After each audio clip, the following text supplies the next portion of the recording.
Hello, everyone. This is David Ellis, and I'm here with Laura Massey. Nicole DeCroce couldn't be here today, so we are doing this recording. And today's topic is going to be a very interesting topic for those of you who are bent to the more natural way of accessing spirituality. So, Laura just did a trip to Scotland where there was a blend of the natural and also the technological. Okay, so I guess that begs the question. Laura,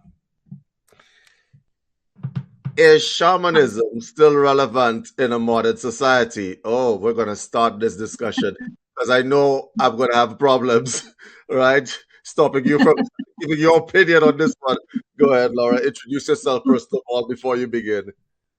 Hi, David. I'm part of the Andrew Bartz's New Teachings team, and I also have with Matty Waller and Del Tobin Two Feathers Medicine. So the three of us have been working very closely with Andrew recently, and we all trained with Andrew probably over about 10 years now.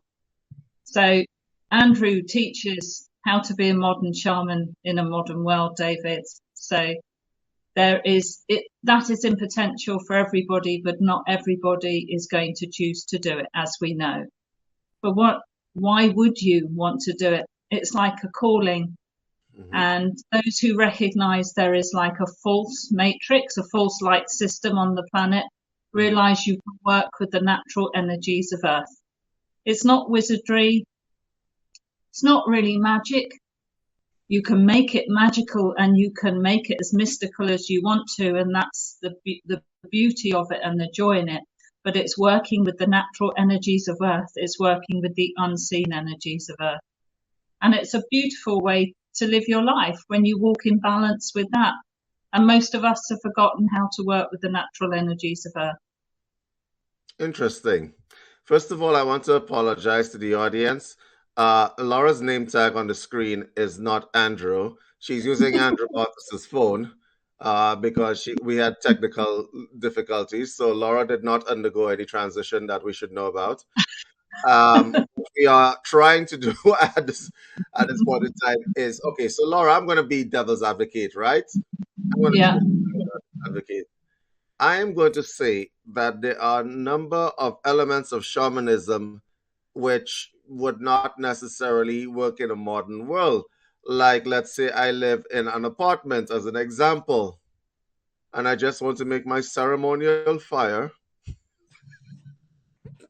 right, in the apartment. I just want to just build a little fire in my living room.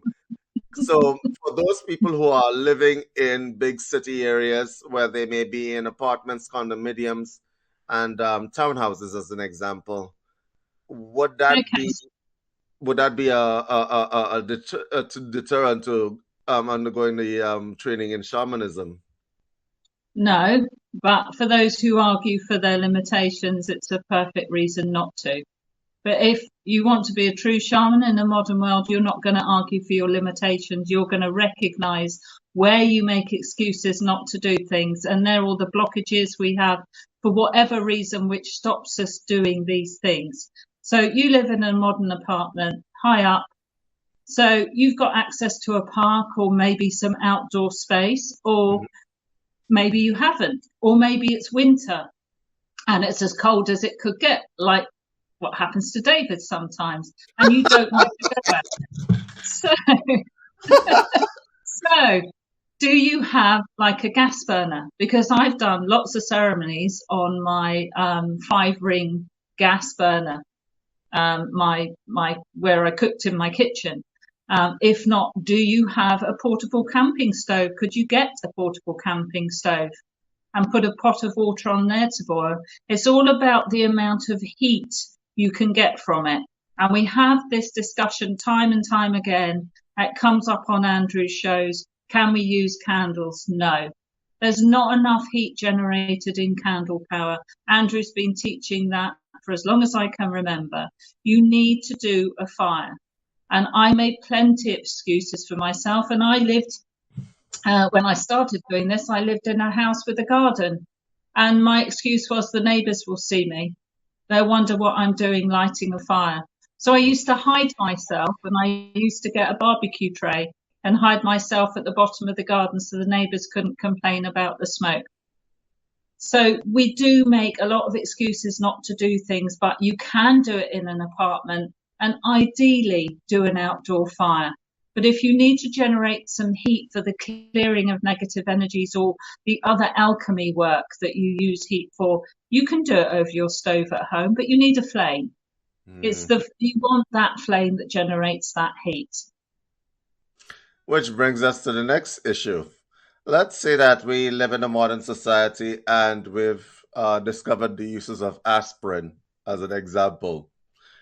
The origin of shamanism, well, a lot of shamans used to be called medicine women or medicine men. In today's world of medicine and traditional medicine, is shamanism still relevant? I only ask this question because a lot of people would be like, oh, I have a headache, call the shaman. Nope, I'm just going to get an aspirin. There's a convenience to modernization, which tends to cause a laziness among people who practice shamanism or people who want to practice, because shamanism is not something that is an overnight or weekend course. So have at it, Laura. No, it's not an overnight thing. It's a learning and something it's in your DNA really that you want to do. But anyway, yes, modern medicine, so much of it comes from the natural world anyway. I actually believe in a combination of both. I'm not going to go that, no disrespect to light workers because I've been there myself, but I'm not going to go down the zealot light worker route of saying, don't take a paracetamol or aspirin when you've got a headache, because the most important thing really is to be pain free. But if you want to take maybe something you could do in shamanism, this isn't necessarily shamanism, but use some of the natural ways of relieving pain, like craniosacral therapy. If you're getting regular headaches, have some craniosacral therapy, or buy a still point inducer, which you can get on Amazon. Actually, don't pay Amazon prices because that's too expensive for still point. You should be able to find them from Upledger a bit cheaper. Or put 2 tennis balls in a sock and tie a knot and put those behind your occipital bone at the back to relieve some of the pressure. More often than not, you can really help headaches and migraines just by doing something really natural and simple, and you don't have to go to the doctor. But I'm not saying don't go to the doctor if you feel ill. That's the other thing that gets confusing in all this, David, is we get the zealots who won't ever go to the doctor and want to self-heal. You're talking about being a modern shaman in a modern world. That's what you do, folks. You use both. You use modern medicine. Modern medicine is keeping me alive. So you use modern medicine combined with your shamanic techniques. You don't lose sight of either. That's the balance you have to walk in the modern world. Good, not a problem. The next question, because you know I got lots of questions, right? You hitched upon a point there a little earlier on. You were afraid that the neighbors will see you. There are practices that are in shamanism which are, how does one put this? A bit more public than people would like. We have a bunch of people who are spiritually in the closet, okay? I just did a show last week with a lady who worked in corporate, and she was in the closet for quite a while. And shamanism is one of the more, well, outdoorsy kind of spiritual practices. So if you wanted to practice outside, what is your advice for people who want to connect with nature? Like, I know that where I lived, when I lived in a big city, going outside with your shoes off and standing in the grass was something that will lose you some friends real quick. So, advice, Laura. Well, let's try again dispel that barefoot hippie image that I went through as well. Okay, you can ground in other ways. You don't have to walk through, like I did, a lot of sheep shit through fields when you're walking. You can ground in other ways. So how about, first of all, getting out in nature? That's the first one.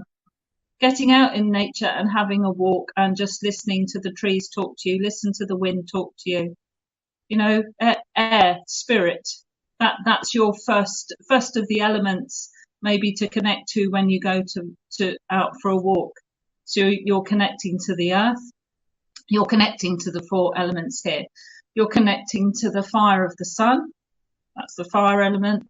You're connecting to earth. You're connecting to the wind. And you're connecting to water, because water is in everything, even if you're not by a stream. So don't think that you lose connection either when you go indoors, but it's enhanced when you go outdoors.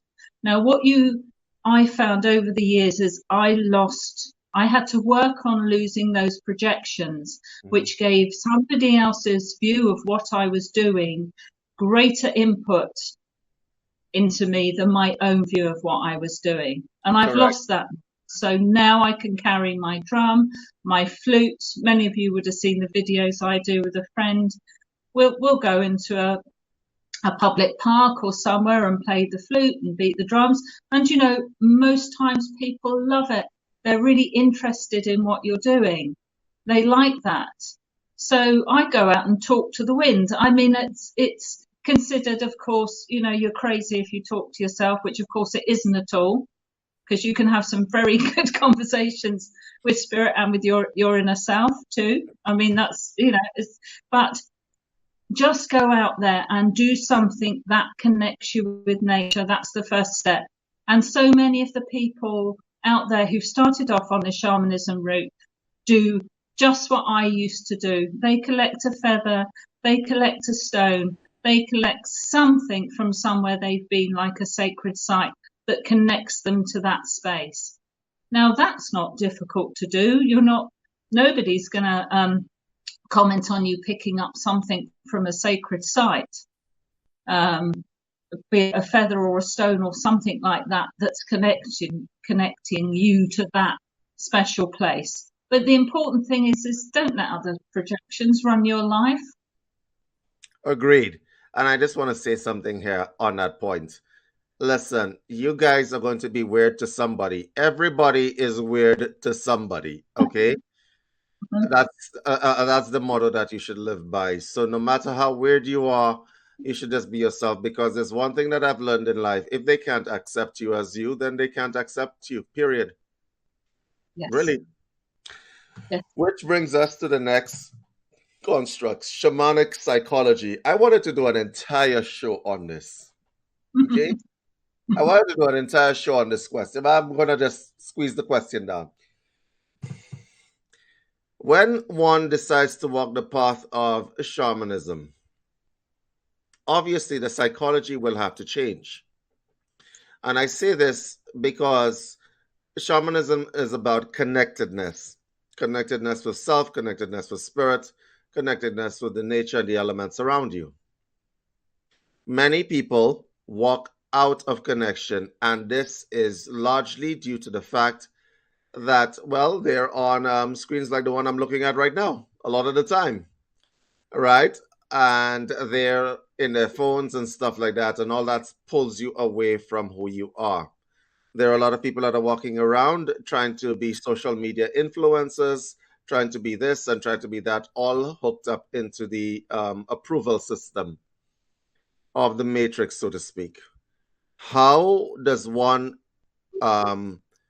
go easily into shamanism? Is it a natural process where after like 10 years, you just wake up one day and you realize, I don't give a shit what anybody says? Or how does that work? For me, it's a gradual process, and it was finding the joy and the mysticism in the unseen world. We haven't actually mentioned those two words yet, the unseen world. Because I'm getting there, though. I am so getting there slowly. So for me, that's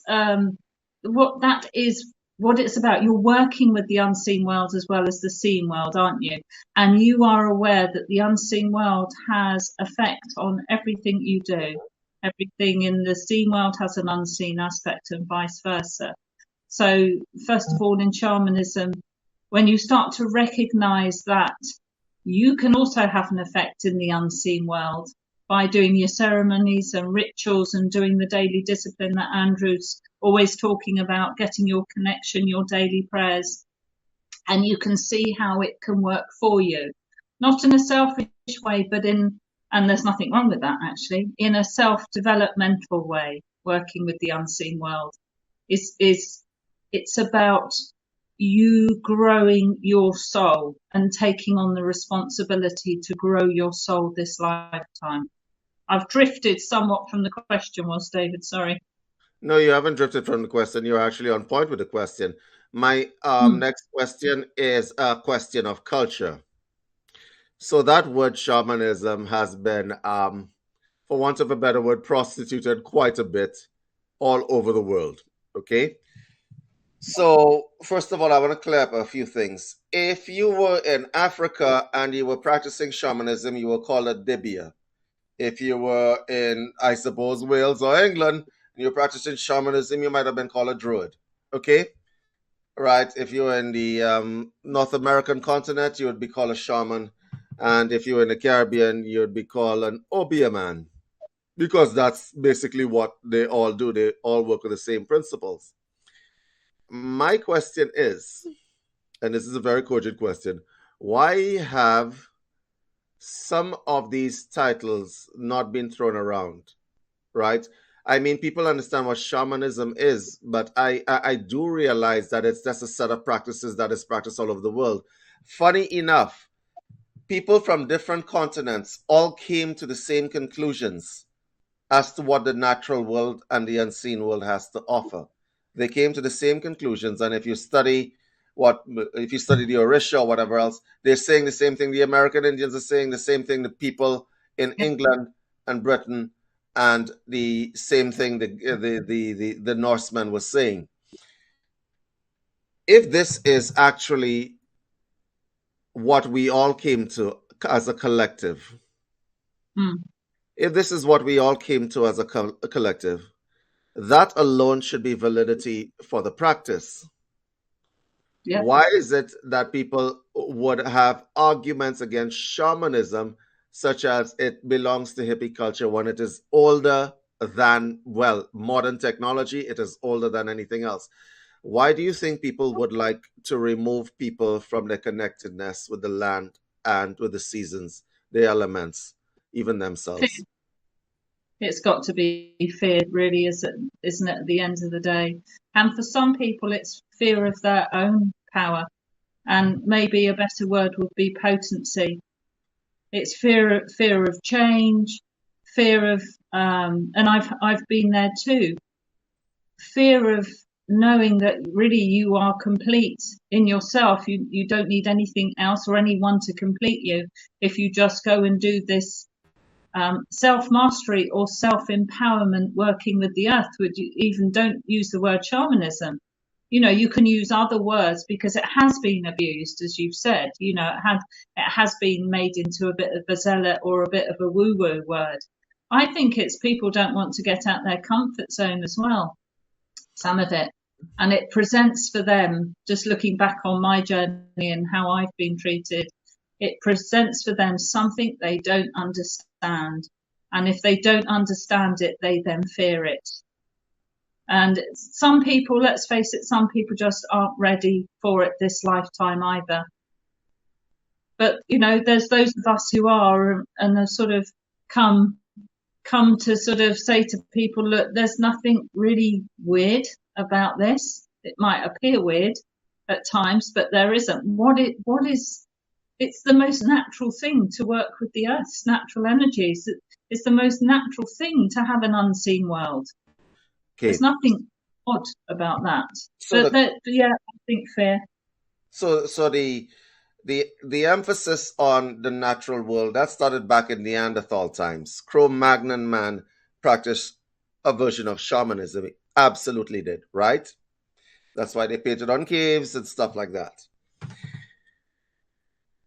In today's world, religion has been a very poor substitute for connecting with the natural world. But what I found when I did study religion and I did study theology is that what it tends to do is make people outsource their salvation Totally. Yeah. to some um, nondescript, vague being in the unseen world, which is where we're going with that. Some Yes. nondescript, so they do believe in an unseen world. They just took out the part where they have any power, right? So, Yes. as an example, Yes. if you are Christian, you're not even going to the unseen world directly. You're paying some guy to go to the unseen world on your behalf, right? If you're Catholic, sorry, you're paying some guy to go to the unseen world on your behalf. So your pastor or your church leader will pray for you, okay? So he will connect to the unseen world because he has the keys that you don't, right? All you got to do is just read the Bible. And what does the Bible tell you to do? Apparently, pray to God, right? But the pastor somehow has convinced you to, yeah, if you put some money in that thing and, yeah, I'll pray for you. And it's extortion at the highest level. What does Laura say to that? Well, religion has set itself up as the middleman for something that doesn't need to be a middleman. You don't need that there. You can connect with yourself and the unseen world because it is you. You are your ancestors. You don't need anybody to do that for you. It's all inside of you. And religion has come in and sort of said, no, we can do that for you. It's all outsourced. It's not within you. And the other thing with religion, there's certain sets of rules and so on, which has to agree with the way they do things. Whereas shamanism, you flow like the tides, the ebb and flow of the tides, everything. You're just working with the natural energies. You don't need a middleman to tell you how to work with the natural energies of life. It's actually kind of funny because everybody, if you talk to somebody who's into religion, and I do talk to these people quite often for amusement value a lot of the times. All right, right. I do talk to them. I ask them the same. Do you believe you have a soul? And they say, yes, I absolutely believe it. You see, that's the problem with the word believe. It leaves room for doubt. Doubt that could be erased if you undertake certain practices. Then you know, and then you don't believe. So I ask, if you believe you have a soul, what steps have you taken to prove that thing to yourself? Because it's always very telling at the point of death how people react because they're not sure. They may have been wrong and they didn't take the time during their life to do that. What do you suppose is the underlying fear that people have of actually encountering the unseen world? I understand that the priests have told you that if you go try to find the unseen world, it's haram or it's or whatever the case is. That's witchcraft, ironically speaking, because right, that's witchcraft. That's like voodoo, obi, or whatever else, and there's a stigma attached to it. What do you suppose is the underlying fear of people encountering the unseen world? And that's why they stay away from practices like shamanism and everything else in the metaphysical spectrum. Well, religion set up a lot of very, very extremes, hasn't it, in the good and evil and so on. And we know we work with dark and light, or we work with negative energies, but we've always, religion will teach that they can overpower you, that you have to be totally in the light, whereas you can, and I know practitioners who do, work with both and maintain a middle balance. But this is a very, very difficult view for people to sort of comprehend, that the way life is set up is there is dark and light. And I know we work in the light, and this has been something I've had real difficulty understanding and always been fearful of, let's say, the dark side of magic and stuff like that. I don't dabble in it. But having said that, I know I'm self-empowered enough to stand in my own light. And I do the practices to do that. Mm-hmm. Here's the thing. I think the majority of the world's population lives in daily fear of their own mortality, that they're Mm, going to die soon. yeah. I think that that's the case. I think the majority of the world lives in absolute fear that there is some evil forces outside that they cannot actually see that's after them, whether you call it the devil or whatever the case may be. And I wonder why there is a choice to live in fear. Is that part of the design of the universe? That people choose to live in fear when there is a simple solution right in front of your face, right? If you fear something, go towards it as opposed to running away from it for decades. So, this part of human nature absolutely fascinates me. Okay, Well, the that's what, go ahead, go ahead, David, Laura. that's what shamanism, the beliefs of shamanism, and how beautiful death can be as a transition and stuff like that. So much of that has been wiped out, like you say.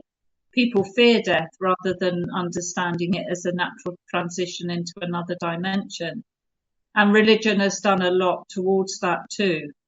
So it's yeah, it's also there's so much conditioning, isn't there, for over years and years on the television, what's handed down to us from our parents and so on, or all the natural storytelling, that comes from the ancient beings, that comes from the ancient shaman, talking about death in a very natural, non-fearful way.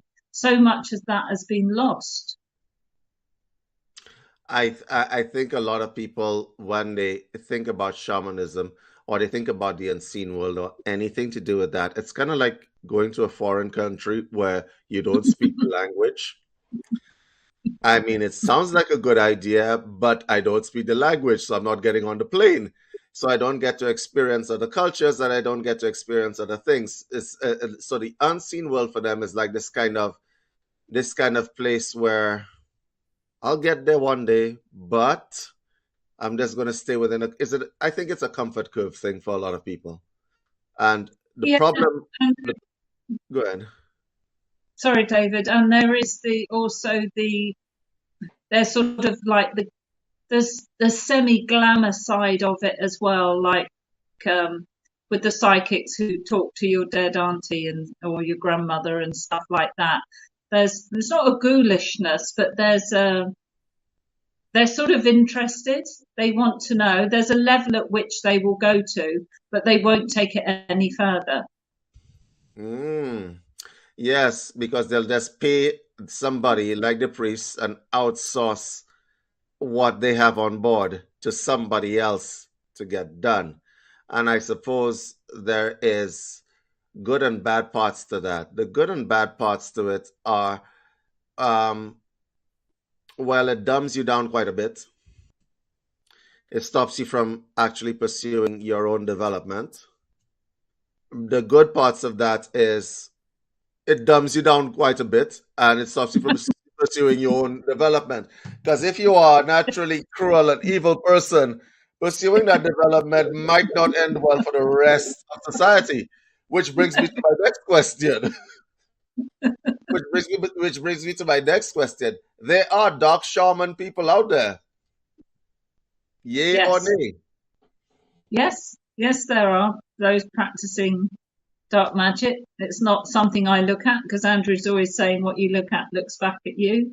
Mhm. But yes, I'm sure I know there are and have been. Okay, I fail to see. Okay, so I read this book some years ago called Liber Chaos, right? It said that it doesn't matter what you're doing at any point in time, we're all going to reunite in the same place, right? That's what it said. So any machinations or any kind of like plans that you have are pointless, right? Because any plans that you have of world domination, right? I'm Yeah, going to conquer the world are pointless because you're going to die. We're all going to end up in the same place. You're going to be recycled like hell. We're going to experience the janitor life. We're going to experience the king life. Each one of us is going to go through those cycles of birth and rebirth, and then eventually, I suppose at some point in time, or probably it may not stop, depending on your belief system, we're going back to the same place. So why are you doing all of this stuff? Okay. I remember reading that book and getting and falling into a slight depression due to this fact. And I say, because like, but I have plans. Oh, they're pointless. Right. So like I was going to go to the cinema this evening. Oh, that's pointless as well. Why? What are you doing all this for? Which is why there are some extreme forms of spirituality, which came from shamanism, right, where people literally don't do anything. Okay, it's like we're just waiting for this shit to end. What is your what is your opinion on that? It's a free world universe. It's a free world planet in You a know free what? world galaxy. So you use no good battling against that. It doesn't mean you don't have boundaries. It doesn't mean to say you don't practice all the lovely good shamanism, if you like, with your good ancestors in this lifetime, because you're all going into the big melting pot at the end. No, it doesn't mean that, because it's so much of it is about building on other lifetimes to free yourself from the karma as well, and the understanding of that, the understanding of releasing of trauma for yourself and your previous and future generations and so on. And when you get into shamanism, you start to get a grasp of all that and realize that the work is not just for yourself, but other people doing the dark stuff and so on. It is a free world planet. So am I going to engage them? No, not unless they try and put a foot in my reality. And then I will engage it, because I like my reality to be full of unicorns and butterflies, and I don't. I love You just did a plug for all the hippie type people out there, you know, right? I know, a fluffy kitten.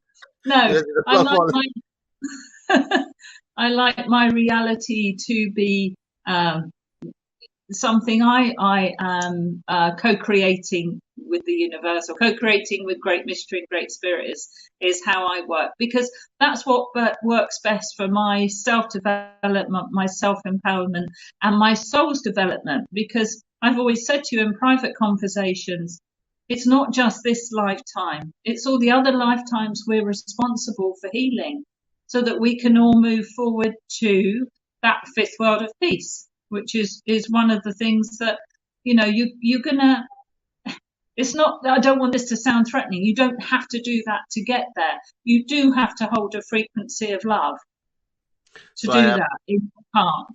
So I have a comment to the question. For the people who are practicing the nothingness approach, Yeah.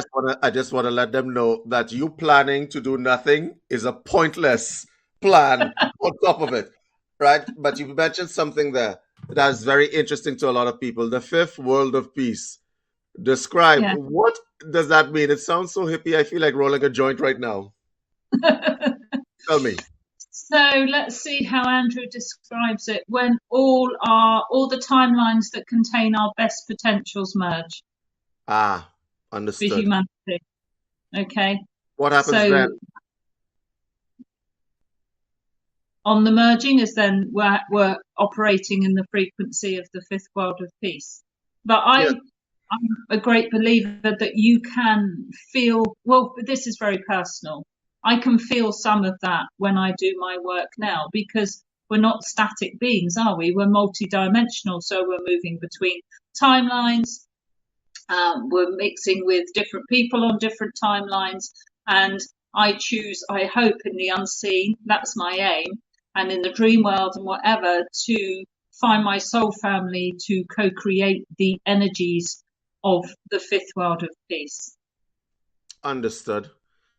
Give me paint me a picture of what the fifth world of peace looks like. Because I've read the Awake magazines and the, you know, Watchtower magazines. I see the covers. Paint me a picture of what that would actually look like. Okay, because you're expecting me to say children running hand in hand through long Lions, grasses in the sunset. a lions cuddling with their. I'm sorry. Like, I'm sorry. Yes, The reason why, the reason why I'm making this distinction is because there's a lot of people out there who yeah. say these things, and they have no understanding of what that would actually practically mean. And so let's say they come from Christian backgrounds, and they've watched the Watchtower magazines and the Awake magazines, and they're picturing like lions running around with their right best buddies and stuff like that. So I wanted to give you the opportunity to give your side of that story. What's my fifth world of peace is what you're asking me. Are there unicorns in there? Well, not really. Okay. I No mean, unicorns. there are some good things. Of course, there's got to be everything that you want to co-create with the universal, with great mystery, great spirit, which is of benefit to humanity. Of course, that's got to be in there and elevates your soul or lifts your soul on this never-ending voyage, this never-ending self-mastery journey. How else would I describe the fifth world of peace? You see, it's so difficult because to me it's a frequency of peace, it's a frequency of joy, and it's a frequency of love. But you know that even in that, things come up at your boundaries, which aren't that. And it's being able to handle those in a sacred, neutral way. Okay. My next question, I suppose my next question is a practicality question. We've discussed disconnecting yourself from the approval system of the matrix, whether people want to approve you or not, whether people want to validate you or not.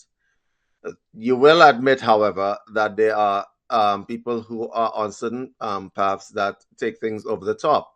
So, as an example, if I wanted to practice shamanism and I wanted to get back to my real roots, and I go putting on a loincloth.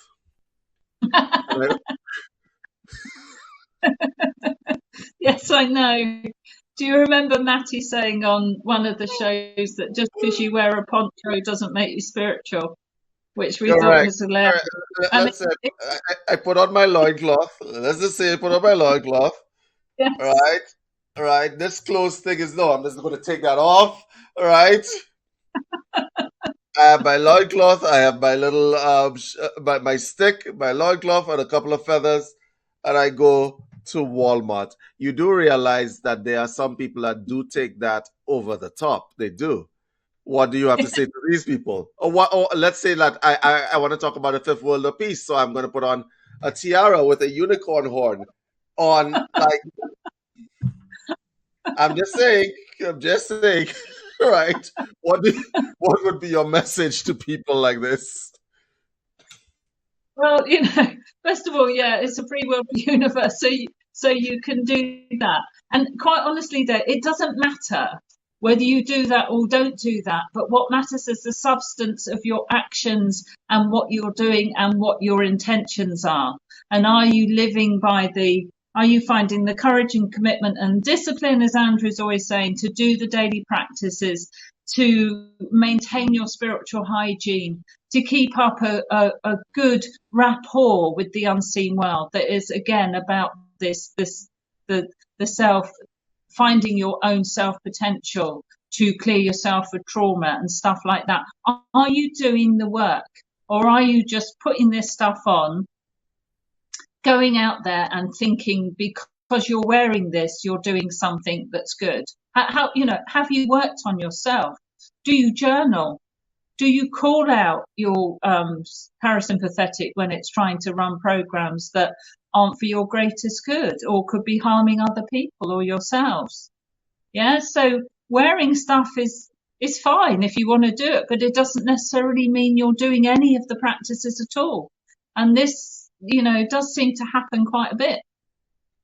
Yeah, the reason why I brought all this up is because, honestly speaking, I think there's been a disconnect between the substance of practice and the appearance of practice.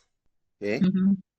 And it works in both the good and the bad way. And I say the good and the bad way by saying You have people that look the part, that aren't the part, and then you have people that do not make a lot of noise, that are completely the part. Okay, Yeah. and they've never heard the word shamanism or any of those labels. So Hmm. there is that aspect. The other aspect that I wanted to take into consideration is that when you're dealing with labels, because in today's world, you don't have a label, you apparently are no one. Okay?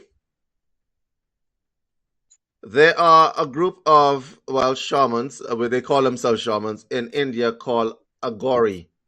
And you've never heard of them.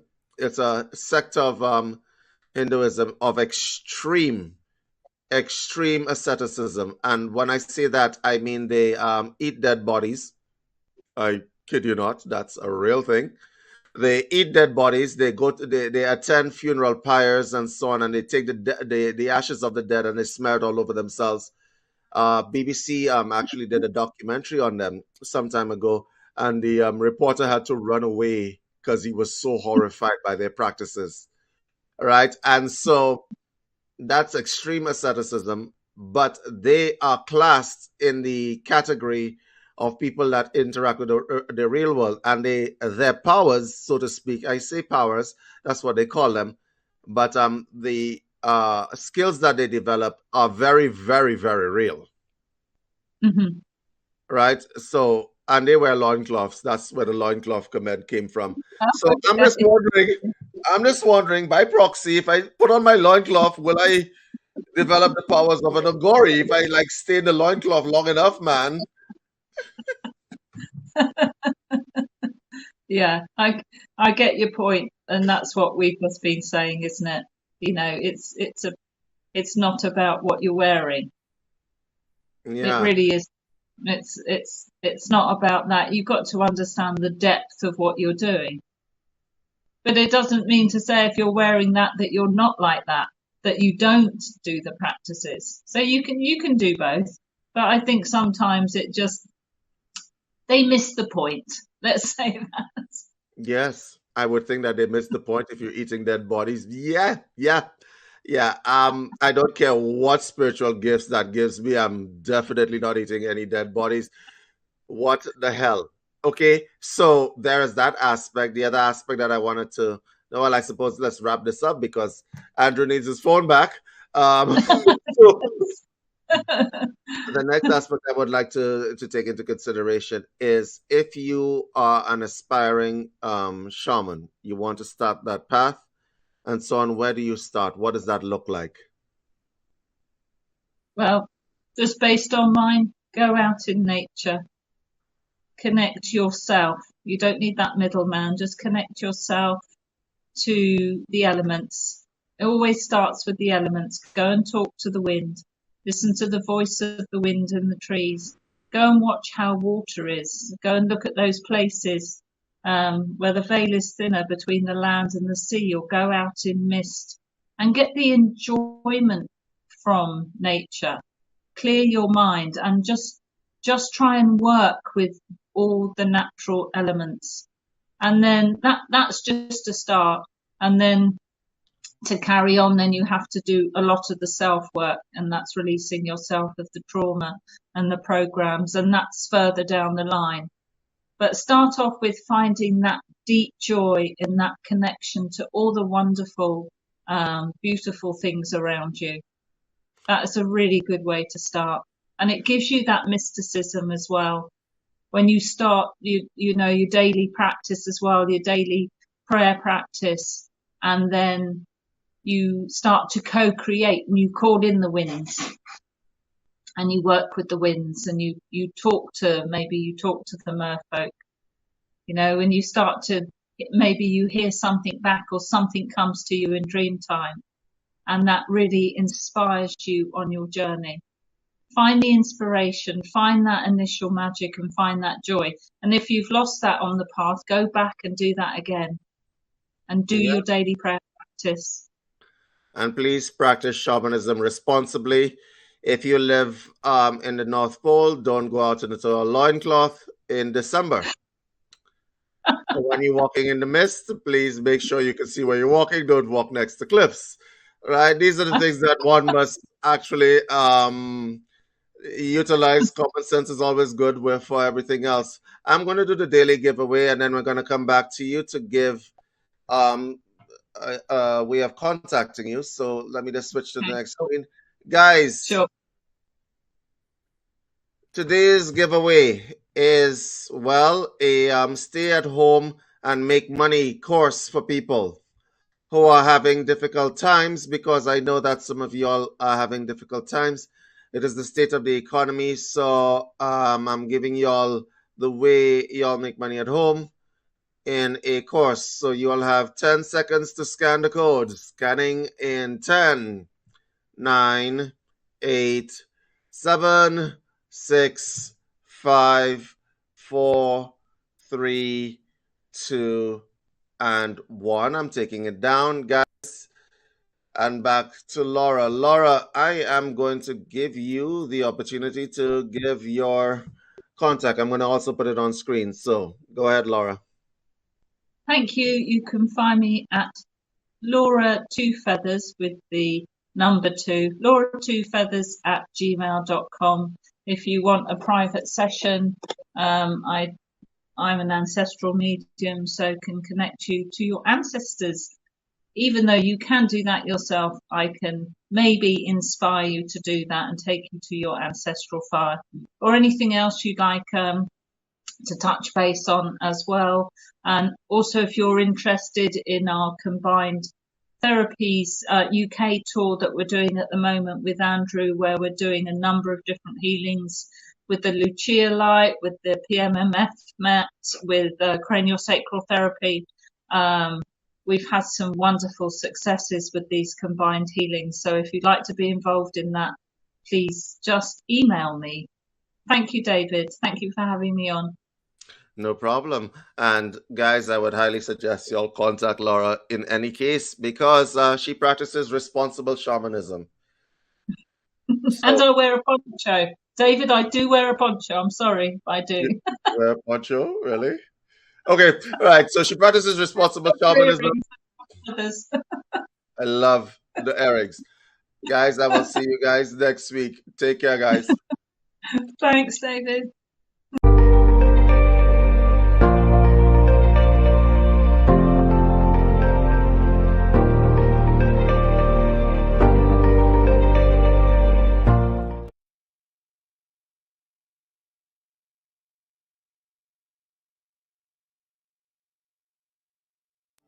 And let's take a few moments to settle in, drawing our attention to the breath, and simply observe any sensations associated with each inward and each outward movement. Feel yourself. Breathe into this space and let it gently soften and expand on your breath. Take in the life force energy that it emanates.